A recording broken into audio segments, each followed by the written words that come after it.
Shalom, selamat malam. Apa kabar? Kiranya Tuhan selalu melimpahkan kita dengan kebaikan-kebaikan dan kita juga bersyukur untuk pemeliharaan daripada Tuhan. Bapak Ibu, kita akan merenungkan firman Tuhan pada malam hari ini. Kita bersyukur dan menyerahkan dulu kepada Tuhan. Bapa kami di dalam surga, di dalam nama Tuhan Yesus Kristus kami datang untuk memuji memuliakan Engkau.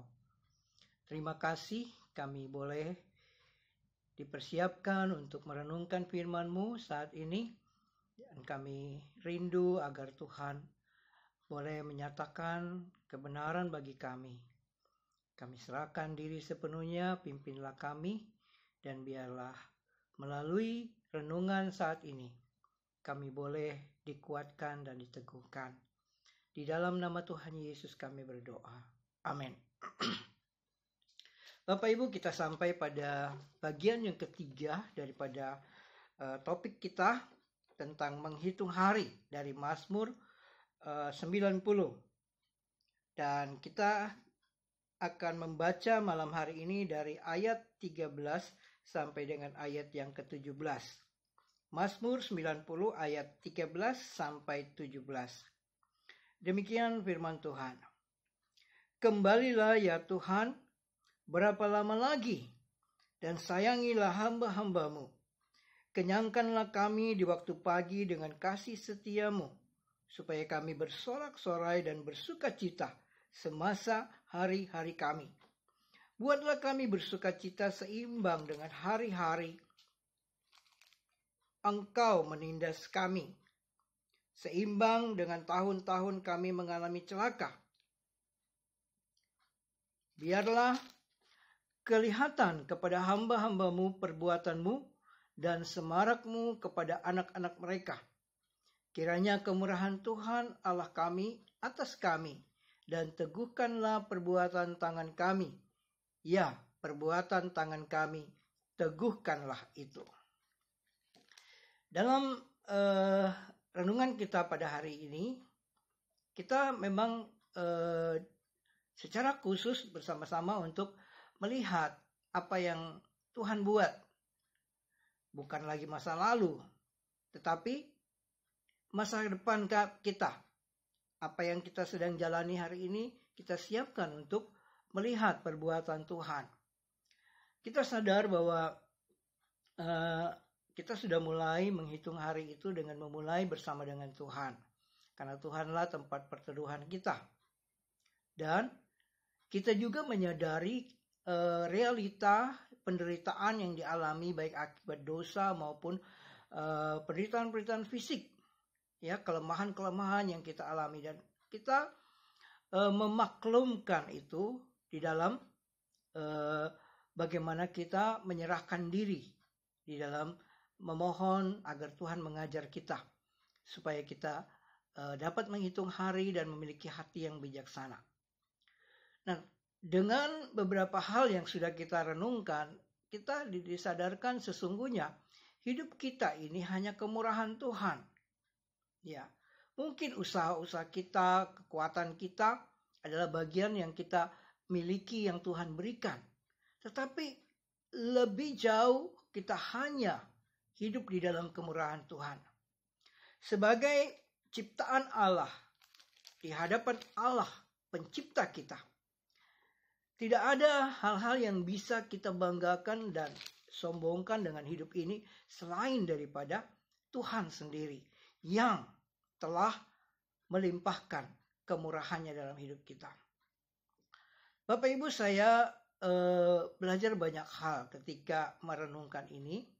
Dalam beberapa kira-kira sebulan ini saya membongkar-bongkar catatan-catatan harian.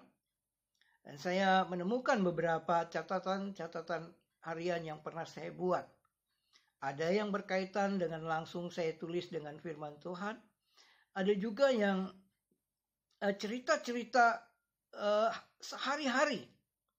Yang kalau saya baca lagi ternyata memberikan satu pemahaman yang lebih dalam lagi tentang pemeliharaan Tuhan. Salah satu yang saya temukan ialah agenda pribadi saya tahun 2007. Dan ketika saya memperhatikan beberapa catatan-catatan penting, saya sampai pada bulan Agustus di mana saat itu Tuhan memanggil pulang Papa kekasih saya di saat-saat di mana saya sedang bergumul dengan masa-masa studi. Dan saya renungkan kembali, hari-hari manusia memang tidak pernah kita duga. 2-3 bulan sebelumnya saya masih sempat melayani bersama dengan almarhum di Kupang. Tetapi ketika kembali, tidak dalam waktu yang lama, Tuhan memanggil pulang hambanya yang setia.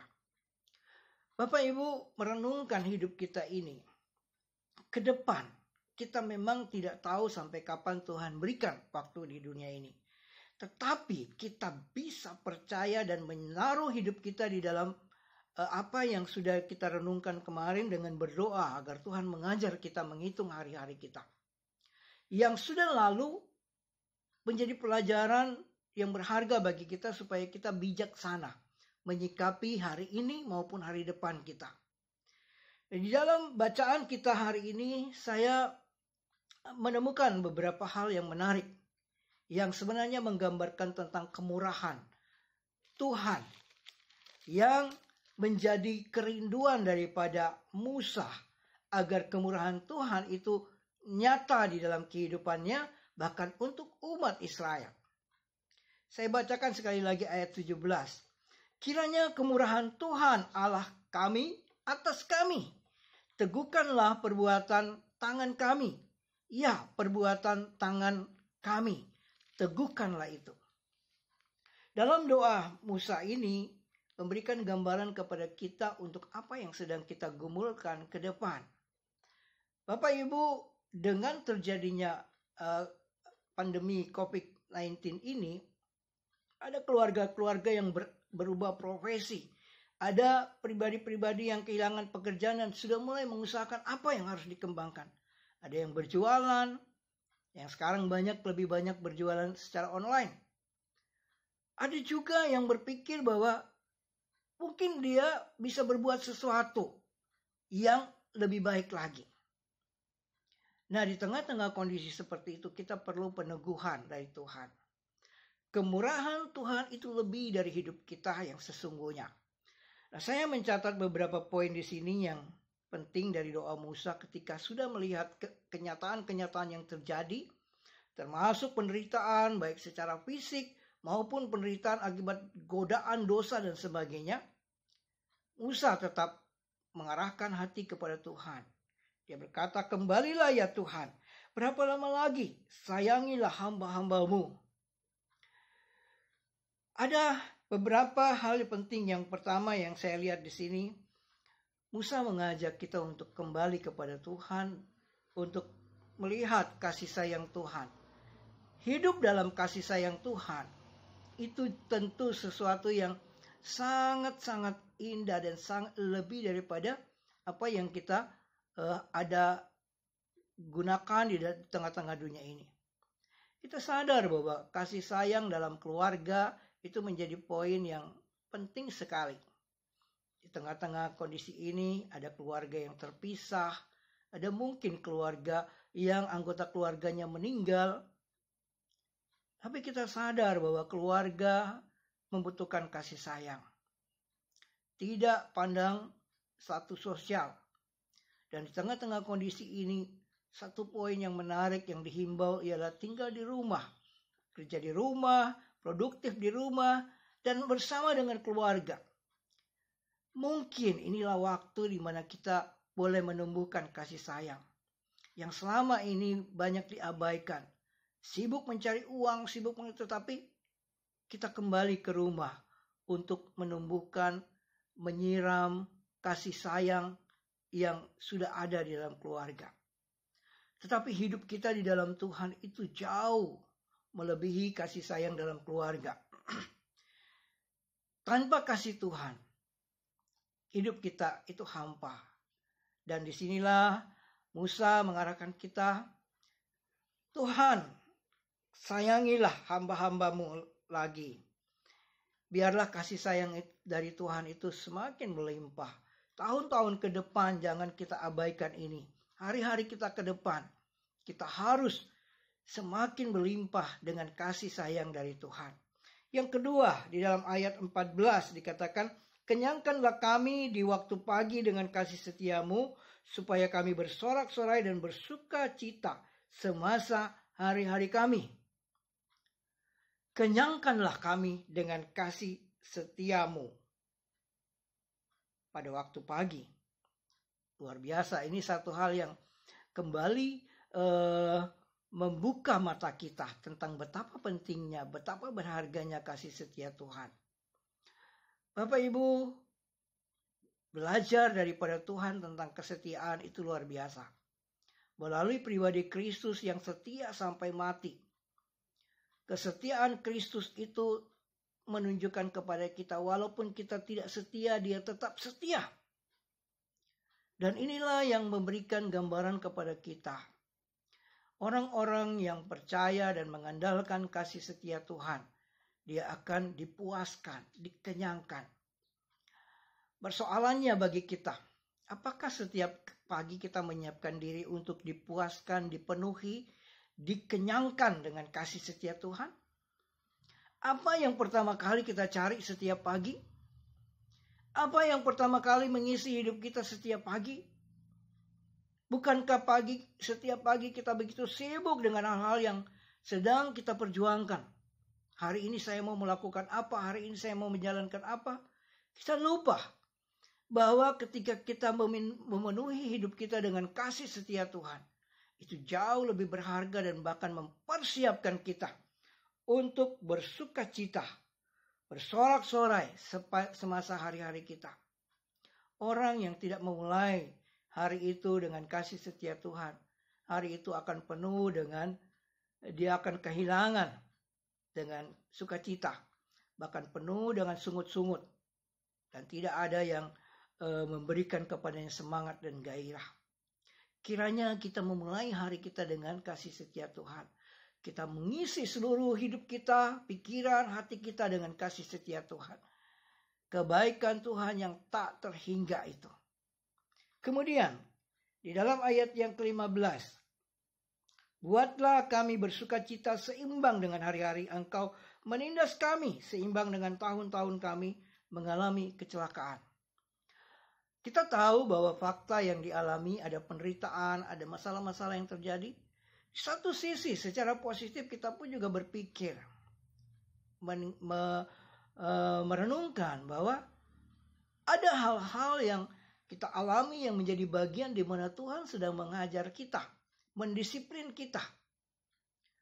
Dan saya pun diingatkan bahwa pernah di saat-saat tertentu Tuhan menghajar saya untuk saya kembali berjalan di dalam jalan yang Tuhan kehendaki. Kadang-kadang kita sombong, tidak mau mendengar nasihat. Kita sombong dan berasa bahwa kita kuat. Atau bahkan kita merasa, saya tidak perlu baca firman Tuhan. Saya tidak perlu merenungkan firman Tuhan. Untuk apa? Tetapi ketika Tuhan mengajar kita, menindas kita, mengajar kita untuk kembali, disitulah kita merenungkan tentang keseimbangan hidup kita. Ada sukacita yang Tuhan sediakan di balik setiap hal-hal di mana Tuhan sedang mendisiplin kita dan mengajar kita.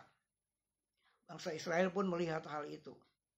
Dan Musa juga melihat hal-hal itu ketika dia marah dan kemudian Tuhan tidak mengizinkan dia masuk tanah Kanaan. Betapa sulitnya hidup ini ya.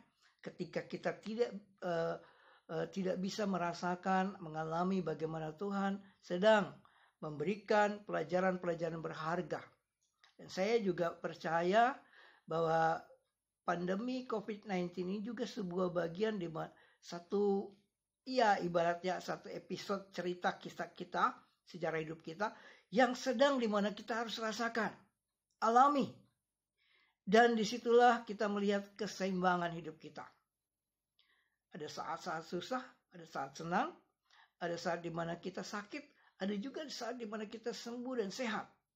Tetapi di balik semua ini kita belajar agar Tuhan, buatlah hari-hari kami seimbang. Ya.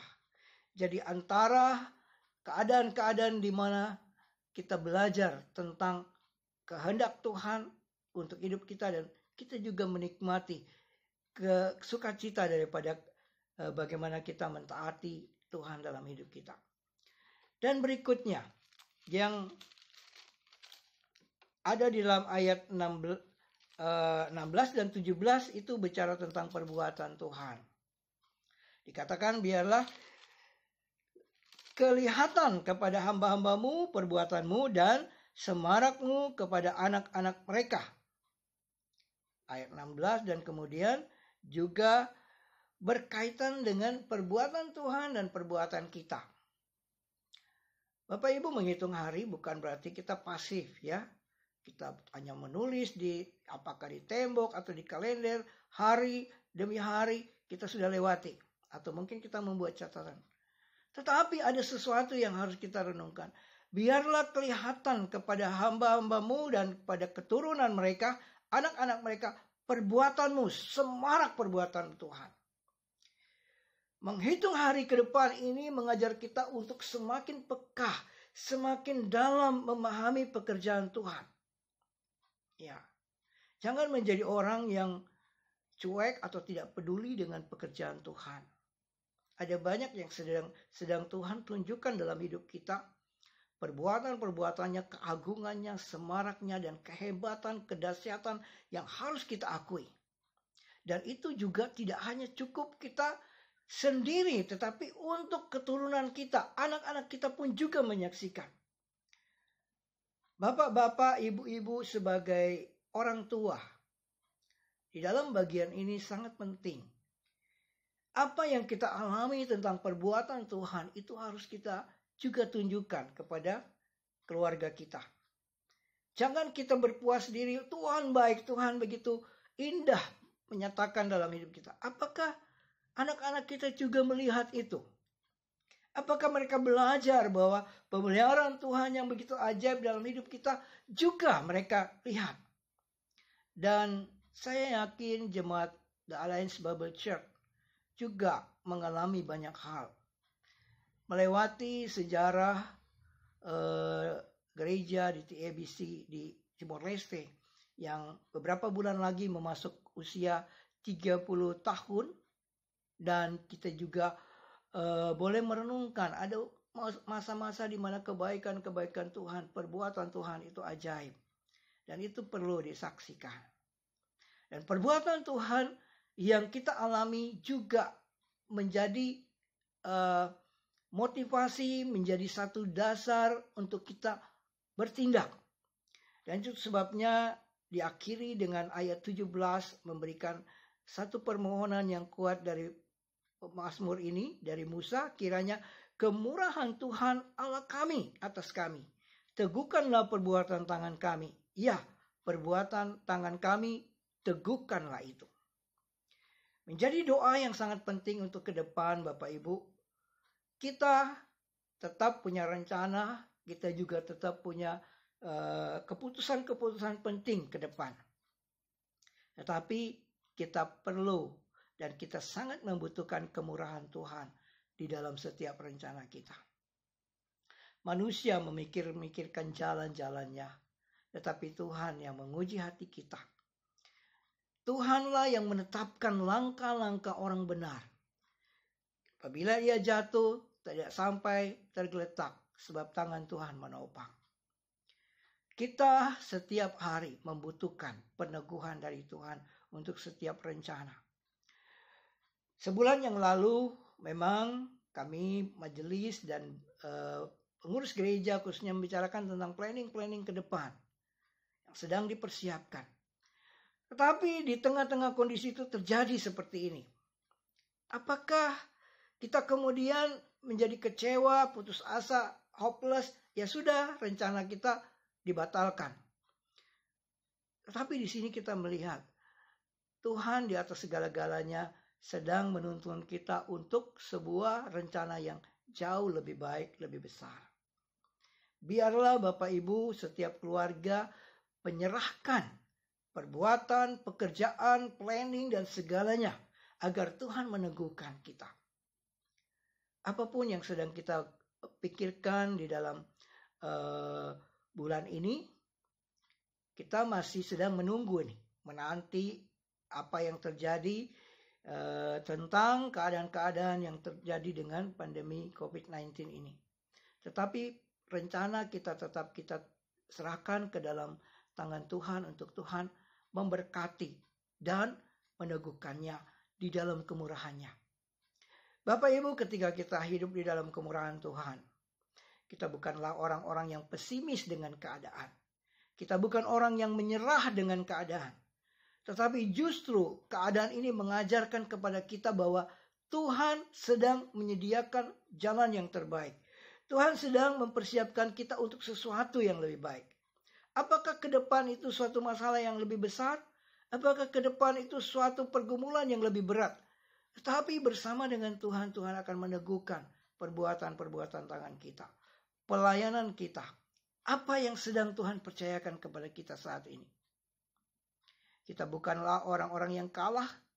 Kita adalah orang-orang umat Tuhan, umat yang pemenang. Dan kita percaya di dalam kasih Tuhan, kita adalah orang-orang yang lebih dari pemenang. Dan tidak ada yang dapat memisahkan kita dari kasih Tuhan. COVID-19 ini pun tidak dapat memisahkan kita dari kasih Tuhan. Tuhan Yesus memberkati kita semua, tetap semangat dan berjuanglah. Percayalah bahwa selalu ada jalan di dalam orang-orang yang sungguh-sungguh mau hidup di dalam pimpinan, rencana, dan kehendak Tuhan. Mari kita berdoa. Kami bersyukur Engkau boleh menyatakan sesuatu yang sangat luar biasa ya Tuhan. Supaya ketika kami menghitung hari-hari kami ke depan, kami yang sudah memulai bersama Tuhan, kami yang juga sudah melihat fakta dan kenyataan hidup ini, kami menjadi umat Tuhan yang siap maju, siap berjuang. Karena kasih sayang Tuhan yang begitu indah. Karena kasih setia Tuhan yang memenuhi dan memuaskan hidup kami.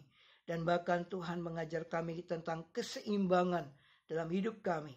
Sehingga kami juga dapat melihat perbuatan-perbuatan Tuhan yang begitu ajaib, yang begitu indah.